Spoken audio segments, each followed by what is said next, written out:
अगर आप भी लेना चाहते हैं देश दुनिया की तमाम जानकारी तो आज ही सब्सक्राइब करें हमारे चैनल को। साथ ही नीचे दिए बेल आइकन को जरूर दबाएं ताकि हर अपडेट आप तक पहुंच सके। नमस्कार, न्यूज़ नेटवर्क और आप सभी का स्वागत है। बिहार में विधानसभा चुनाव जैसे जैसे करीब आ रहे हैं वैसे वैसे गठबंधन बनते बिगड़ते नजर आ रहे हैं। फिलहाल अगर हम देखें बिहार में तो एनडीए काफी मजबूत नजर आ रहा था। जेडीयू, बीजेपी और लोक जनशक्ति पार्टी का ये जो गठबंधन है, लग रहा था कि ये फिर से एक बार विजय की ओर बढ़ेगा। लेकिन जिस तरीके से एनडीए के दो दल जेडीयू और एलजेपी के बीच खिंचाव बढ़ता जा रहा है, एक दूसरे पर हमले हो रहे हैं, उससे लगता है कि एनडीए में जो एकता थी, एनडीए की जो ताकत थी, वो शायद कम होती नजर आ रही है। चिराग पासवान जो कि लोक जनशक्ति पार्टी के अध्यक्ष हैं, आज उनकी पार्टी ने उनको ये तय करने का अधिकार दे दिया है कि बिहार में जेडीयू के खिलाफ उम्मीदवार उतारा जाए या नहीं उतारा जाए, इसके बारे में वो निर्णय करें। अब जिस तरीके से चिराग पासवान दबाव बना रहे हैं ज्यादा से ज्यादा सीटें हासिल करने के लिए, उसमें देखना होगा कि कितना कामयाब होते हैं। और लेकिन उन्होंने तैयारी के संकेत दे दिए हैं कि जो उनकी पार्टी है वो उन 143 सीटों पर जितने पर जेडीयू अपने उम्मीदवार उतारने वाली है, उनके खिलाफ अपने उम्मीदवार उतारें। चिराग पासवान साफ कर चुके हैं कि बीजेपी के उम्मीदवारों के खिलाफ उनकी पार्टी के उम्मीदवार नहीं उतरेंगे। लेकिन अगर ऐसा होता है तो क्या बीजेपी लोक जनशक्ति पार्टी को साथ रखेगी, एनडीए में रखेगी, ये भी एक देखने वाली बात होगी। फिलहाल मामला ऐसा ही लगता है कि ज्यादा से ज्यादा सीटें हासिल करना चाहते हैं चुनाव लड़ने के लिए चिराग पासवान, इसीलिए इस तरीके का दबाव बन रहा है। लेकिन जिस तरीके से तेजस्वी यादव ने आज मुख्यमंत्री नीतीश कुमार पर निशाना साधा है, उसका तगड़ा पलटवार किया है जेडीयू ने। क्या कुछ हुआ है आज बिहार की राजनीति में, क्या कुछ आज बिहार की राजनीति में बड़े घटनाक्रम हुए हैं, ये आपको अपनी इस रिपोर्ट में हम दिखाएंगे। साथ ही बात करेंगे विकास सिंह की। सुशांत सिंह राजपूत के परिवार के वकील विकास सिंह ने रिया चक्रवर्ती की ओर से सुशांत की बहन के खिलाफ जो शिकायत दर्ज कराई गई है, उसको किस तरीके से उस पर प्रतिक्रिया दी है, क्या कहा है उस शिकायत के बारे में, ये भी आपको बताएंगे। साथ ही बात करेंगे चंदा कोचर, जी हाँ, आईसीआईसी बैंक की पूर्व कार्याधिकारी चंदा कोचर के पति को ईडी ने गिरफ्तार कर लिया है, मनी लॉन्ड्रिंग के केस में गिरफ्तार किया है, ये भी आपको दिखाएंगे। मामला क्या था पूरा, ये आपको बताएंगे। साथ ही बात करेंगे कंगना की, क्योंकि कंगना पहली ऐसी अभिनेत्री बन गई हैं बॉलीवुड की जिन्हें सीआरपीएफ का सुरक्षा चक्र मिला है, जिन्हें Y+ श्रेणी की सुरक्षा मिली है। क्या है ये सुरक्षा चक्र, ये भी आपको बताएंगे। साथ ही ये भी बताएंगे कि किस तरीके से हिमाचल प्रदेश सरकार ने मनाली स्थित कंगना के घर के बाहर सुरक्षा बढ़ा दी है। कंगना का कोरोना टेस्ट भी कराया गया है, क्योंकि 9 तारीख को वो बंबई जाने वाली हैं और उनको वहां पहुंचने पर बीएमसी के अधिकारी कहीं क्वारंटीन न कर दें, इसलिए वो कोरोना नेगेटिव जांच का जो प्रमाण पत्र है वो लेकर जाना चाहती हैं। क्या है पूरा मामला आपको समझाएंगे, लेकिन सबसे पहले बात करते हैं बिहार की राजनीति की। बिहार में आगामी विधानसभा चुनाव में जनता दल यूनाइटेड के खिलाफ लोक जनशक्ति पार्टी चुनाव लड़ेगी या नहीं, इसका फैसला लोजपा अध्यक्ष चिराग पासवान करेंगे। पार्टी ने सोमवार को पासवान को इसके लिए अधिकृत किया। इसके साथ ही लोजपा ने 143 विधानसभा क्षेत्रों के लिए प्रत्याशियों की सूची बनाने का निर्णय लिया है। सूत्रों ने बताया कि पासवान ने पार्टी के बिहार से संसदीय बोर्ड की बैठक की अध्यक्षता की। बैठक में लोजपा के कुछ नेताओं ने दावा किया कि नीतीश कुमार अब लोकप्रिय नेता नहीं रह गए हैं और राज्य सरकार नौकरशाहों पर आवश्यकता से अधिक निर्भर है। इस बीच जदयू ने कहा कि राज्य में जो भी पार्टी एनडीए का हिस्सा है उसे नीतीश कुमार के नेतृत्व को स्वीकार करना होगा। जदयू प्रवक्ता केसी त्यागी ने कहा कि गृह मंत्री अमित शाह और पार्टी अध्यक्ष जेपी नड्डा समेत बीजेपी के वरिष्ठ नेताओं ने कहा था कि बिहार विधानसभा चुनाव में एनडीए नीतीश कुमार के नेतृत्व में लड़ेगा। त्यागी ने कहा कि जदयू ने बिहार और अन्य राज्यों में बीजेपी के साथ मिलकर चुनाव लड़ा है, लेकिन एनडीए के किसी अन्य दल के साथ मिलकर चुनाव नहीं लड़ा। उधर बिहार के मुख्यमंत्री नीतीश कुमार ने आज निश्चय संवाद रैली को संबोधित करते हुए अपनी सरकार की उपलब्धियों का बखान किया और राजद यानी आरजेडी के कार्यकाल के दौरान किस तरह अपराध चरम पर था उसका भी ब्यौरा दिया। आरजेडी के लिए जो कुछ कहा नीतीश कुमार ने, उसको देखते हुए तेजस्वी यादव ने जबरदस्त निशाना साधा है मुख्यमंत्री नीतीश कुमार पर। क्या कह रहे हैं तेजस्वी यादव, और तेजस्वी यादव के बयान के बाद जेडीयू ने कैसे पलटवार किया है, आइए आपको दिखाते हैं। आज माननीय मुख्यमंत्री जेडीयू द्वारा वर्चुअल रैली बुलाई गई थी। आज सुबह हमने माननीय मुख्यमंत्री जी से जो उज्ज्वलंत मुद्दे हैं उस पर 10 सवाल पूछे थे और बड़ी आशा थी हमें कि उन सभी 10 सवालों का तार्किक जवाब वो बिंदुवार देने का काम करेंगे। लेकिन मुख्यमंत्री जी ने कुछ भी ऐसी बातें जो सवाल बिहार जिसका जवाब जानना चाहता है, जिन सवालों का, उसका जवाब माननीय मुख्यमंत्री जी ने नहीं दिया। वर्चुअल रैली में जब मुख्यमंत्री जी बोल रहे थे तो उनके चेहरे पे बड़ी परेशानी नजर आ रही थी, झलझलाहट जो है वो नजर आ रहा था। और जो आज की जो वर्चुअल रैली है, जो हश्र 1 मार्च के एक्चुअल रैली में जो हुआ था, सुपर डुपर फ्लॉप, उसी तरीके का हाल जो है इनके वर्चुअल रैली का भी हो गया। यानी बिहार की जनता ने नीतीश कुमार जी को नकार दिया। तेजस्वी यादव के ताजा प्रेस कॉन्फ्रेंस से एक बात तो बिल्कुल साफ है कि वो अब पूरी तरह से बौखलाहट के शिकार हैं। आज निश्चित संवाद के जरिए बिहार के लोकप्रिय मुख्यमंत्री नीतीश कुमार जी ने बिंदुवार राजद और उनके सहयोगी दलों के आरोपों का करारा जवाब दिया है।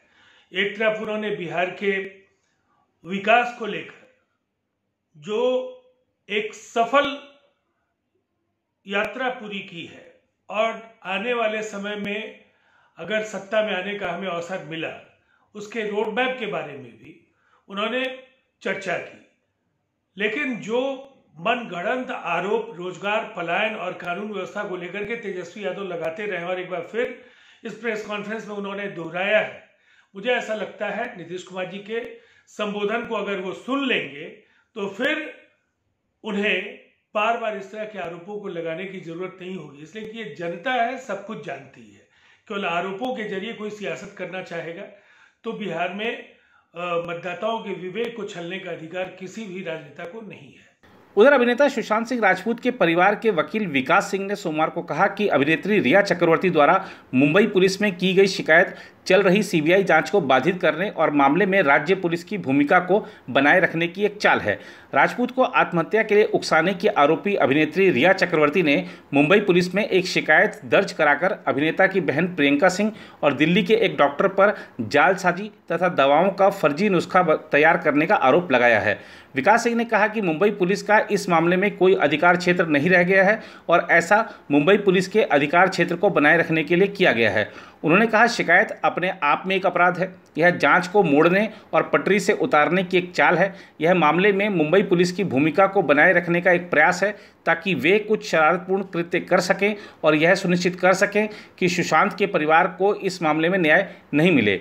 रिया ने रविवार को बांद्रा थाने को भेजी गई अपनी एक शिकायत में प्रियंका सिंह और दिल्ली स्थित राम मनोहर लोहिया अस्पताल में कार्यरत डॉक्टर तरुण कुमार के खिलाफ जालसाजी के लिए भारतीय दंड संहिता के संबंधित प्रावधानों, सौपक औषधि और मनः प्रभावी पदार्थ कानून तथा दूर चिकित्सा पद्धति के दिशा निर्देशों के तहत मामला दर्ज कराने की मांग की है।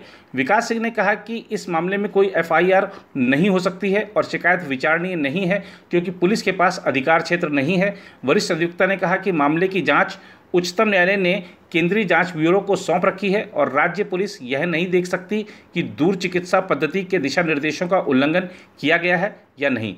उधर अदाकारा कंगना रनौत बॉलीवुड की पहली कलाकार बन गई हैं जिन्हें केंद्रीय गृह मंत्रालय ने Y+ श्रेणी की सुरक्षा प्रदान की है।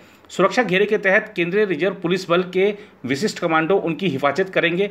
देश का सबसे बड़ा अर्धसैन्य बल CRPF, केंद्रीय गृह मंत्री अमित शाह, देश के प्रधान न्यायाधीश S.A. बोबड़े, कांग्रेस प्रमुख सोनिया गांधी और उनकी संतान राहुल और प्रियंका सहित करीब 60 विशिष्ट लोगों को सुरक्षा मुहैया करा रहा है। एक अधिकारी ने बताया कि कंगना रनौत बॉलीवुड की पहली अदाकारा होंगी जिनकी रक्षा CRPF कमांडो करेंगे। CRPF के कर्मी रिलायंस इंडस्ट्रीज के अध्यक्ष मुकेश अंबानी और उनकी पत्नी नीता की भी पूरी हिफाजत करते हैं। मुकेश अंबानी को Z+ श्रेणी की सुरक्षा मिली हुई है, जबकि उनकी पत्नी को Y+ श्रेणी की सुरक्षा हासिल है। हालांकि सरकार से मिलने वाली सुरक्षा के बदले उन्हें रकम का भुगतान करना पड़ता है। फिलहाल यह नहीं पता चल पाया है कि कंगना रनौत को सुरक्षा के लिए सरकार को रकम का भुगतान करना होगा या नहीं। Y+ श्रेणी की सुरक्षा के तहत 10-11 कमांडो 24 घंटे अलग अलग पाली में कंगना रनौत की रक्षा करेंगे। इन कमांडो में से कहीं भी आने जाने पर कंगना रनौत के साथ 2-3 सशस्त्र PSO होंगे, जबकि अन्य कर्मी उनके आवास पर सुरक्षा में तैनात रहेंगे। हिमाचल प्रदेश सरकार ने कंगना के मनाली स्थित आवास पर भी सुरक्षा तैनात कर दी है और उनका कोरोना टेस्ट भी कराया गया है, ताकि जब वह 9 सितंबर को मुंबई जाएं तो कहीं BMC की गाइडलाइन के तहत उन्हें क्वारंटीन न होना पड़े।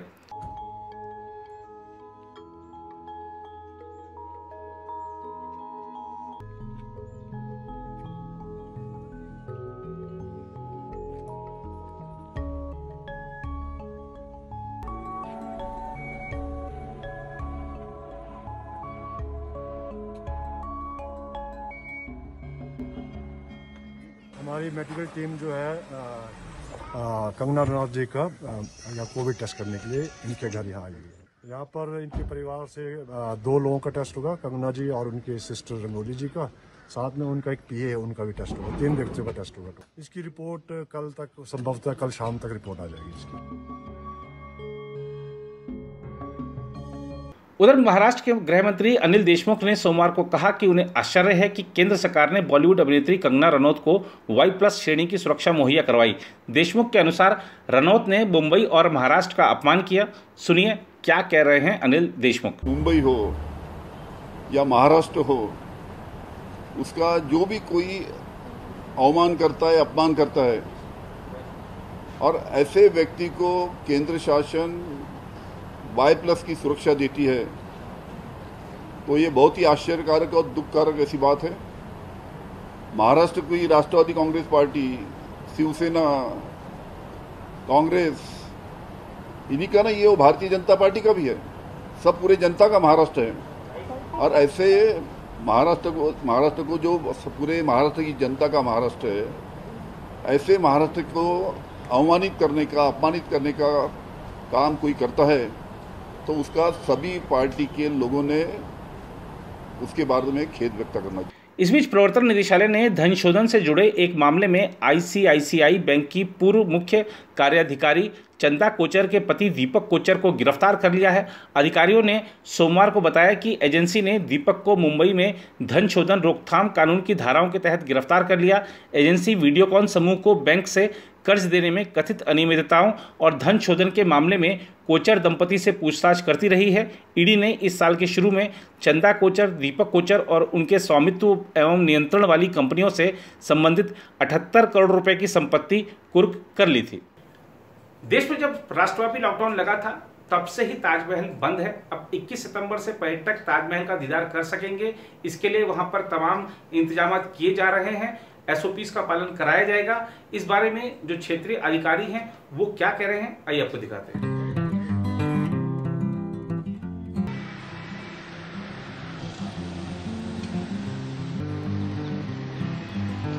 स्थानीय प्रशासन के निर्णय के अनुसार ताजमहल और आगरा किला दर्शकों के लिए 21 सितंबर से हम लोग खोलने जा रहे हैं।